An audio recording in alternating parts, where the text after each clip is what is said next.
Today, we're going to connect the dots on one of the biggest and maybe one of the most misunderstood strategies in all of tech. And believe it or not, it all kicked off with one single defiant statement.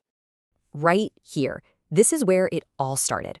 Back in 2019, Elon Musk gets on stage and says this, something so completely against what the entire industry was doing that, honestly, most people thought he'd finally lost it. He was betting the entire future of Tesla on one single, really controversial idea. And here's exactly why it was so controversial. You see, every other major player, we're talking Waymo, Volvo, you name it, they were all building their self-driving systems on this super complex and expensive stack of lasers, radar, and sensors. And Tesla's plan? Just cameras. That's it. To everybody else, it looked like they were trying to build a spaceship with, like, a stone axe. But what everyone called a fool's errand was actually a massive strategic gamble. And the payoff wasn't just about making a better self-driving car.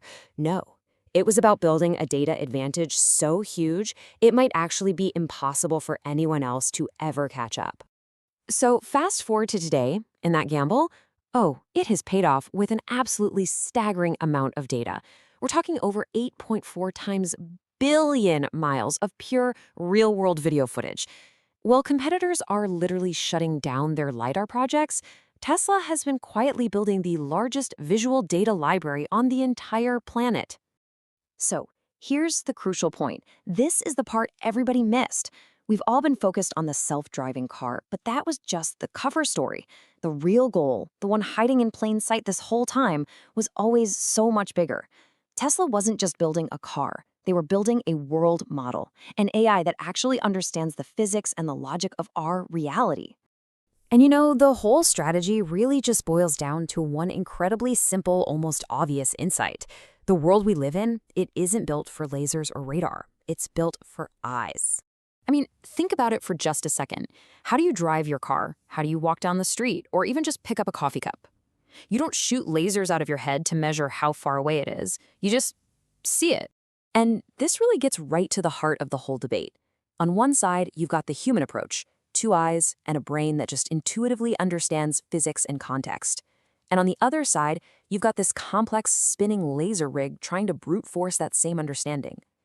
Musk's bet was that the elegant biological solution was the only one that could ever truly work at scale. Okay, so if the world is built for eyes, the question then becomes, well, how do you teach an AI to see? And the answer is actually pretty simple. You make reality its teacher. Not a textbook, not the internet, but the real, physical, messy world. And here's exactly how they're doing it. It's an incredible pipeline. So step 1, millions of Teslas are basically acting as this global fleet of data collectors, just constantly capturing video of reality. Step 2, all that video gets fed into and trains a massive simulation, a neural world simulator that learns the fundamental rules of physics. And now, for step 3.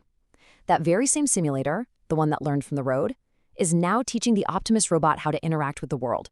It's going from learning how to drive a car to performing general tasks. And this is the key difference. See, while companies like OpenAI and Google were training their AI on the abstract world of text and images from the internet, Tesla was training its AI on the unforgiving physical laws of reality. Their AI isn't just learning what a stop sign is. It's learning what happens when a 2-ton car moves towards one. It's a huge difference. This whole data collection strategy has created what's known in the business world as a competitive moat. It's an advantage that's so big, it's almost impossible for anyone else to replicate. I mean, you can't just go out and buy billions of miles of real-world video data. You have to earn it, mile by painful mile. It's a lead that just gets bigger every single day. Which brings us to the final reveal. The real endgame. This entire massive project was never just about cars. It's about cracking the code of vision to open the door to artificial general intelligence, or AGI, an AI that can understand and learn any intellectual task that a human being can. And we're already seeing exactly why this physics-based approach is so critical. You have models like OpenAI's Sora, which can make these stunning videos, right? But they often struggle with the basic laws of physics because they're trained on internet data. Tesla's approach with Grok Imagine is totally different.